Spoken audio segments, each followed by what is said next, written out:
One of my favorite things to do is to receive feedback on my work, said no one ever. But did you know there is a quick and easy way to share your Illustrator files with others right from inside Illustrator? I downloaded this artwork from the link in the description and opened it in Adobe Illustrator. And if you look on the top right, there's a nice blue share button right here. Click on it and it will show you this window where you can share a link to a specific version of your document so that other people can comment and leave feedback even if they don't have an Adobe account. How awesome is that?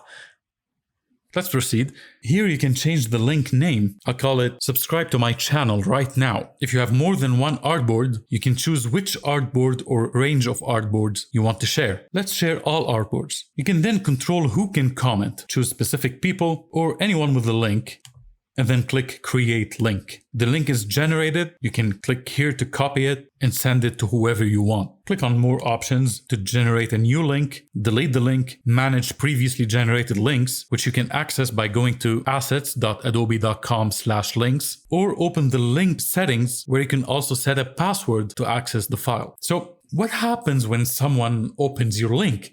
You might ask. Well, I was just gonna talk about it. Calm down. Let's open the link on a tablet because why not? Opening the link on a tablet will show you the content of both artworks in the browser, so you don't need any special app to view them. This is Artboard 1 and Artboard 2. On the right, you can open the comments panel right here to add, edit, delete, reply to, and resolve comments. And again, you can do that without signing in. Just enter your name and continue as a guest.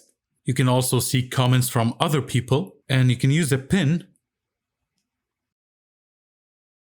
or a marker to highlight a specific area.